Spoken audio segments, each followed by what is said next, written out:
Tinubu proposes sweeping constitutional reforms, including renaming Nigeria and abolishing Sharia criminal law.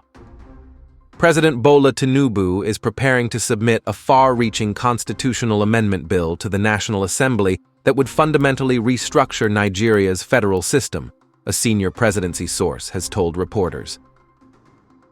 The proposed legislation, described internally as Project True Federation, includes 3 landmark changes: renaming the Federal Republic of Nigeria, the United States of Nigeria, USN; prohibiting the application of Sharia law in criminal matters nationwide, limiting its scope to civil and personal status cases; transferring substantial powers currently held by the federal government, including policing, prisons, mineral resources, excluding petroleum taxation, railways, electricity generation and distribution, and value-added tax collection to the 36 states.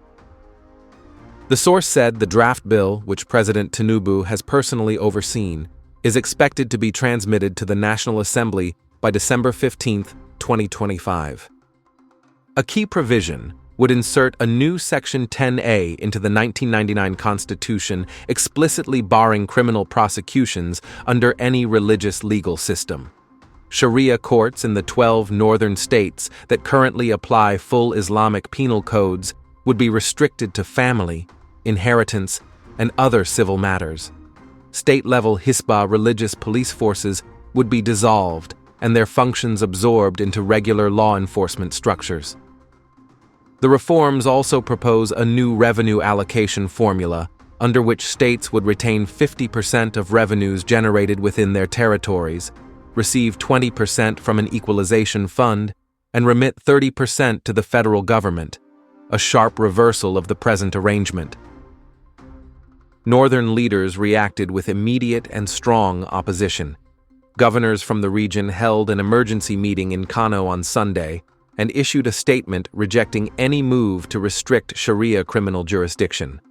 Sokoto State Governor Ahmad Aliyu said the proposal amounted to an unacceptable infringement on the religious rights of Muslims.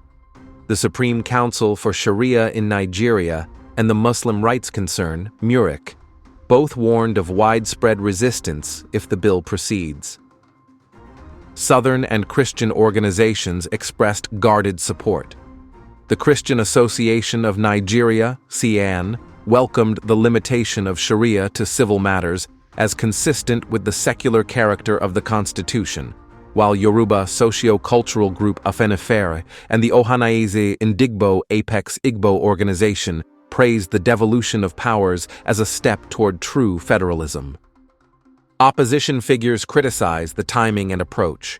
Former Vice President Atiku Abubakar described the initiative as risky without broader national consensus, and Labour Party presidential candidate Peter Obi cautioned that abrupt restructuring could deepen divisions.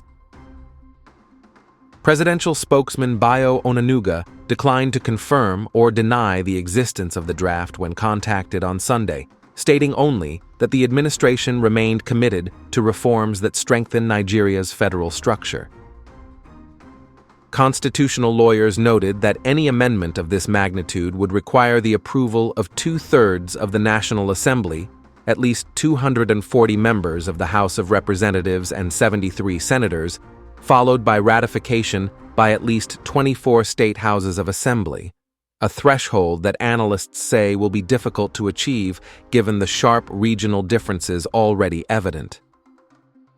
Sources within the presidency confirmed that President Tinubu has held separate consultations in recent days with the Sultan of Sokoto, Saad Abubakar III, and leaders of the Christian Association of Nigeria in an effort to build bridges ahead of the bill's formal presentation. As of Monday morning, the hashtag Project True Federation was trending across social media platforms, reflecting intense national debate over what could become the most consequential constitutional overhaul since Nigeria returned to civilian rule in 1999.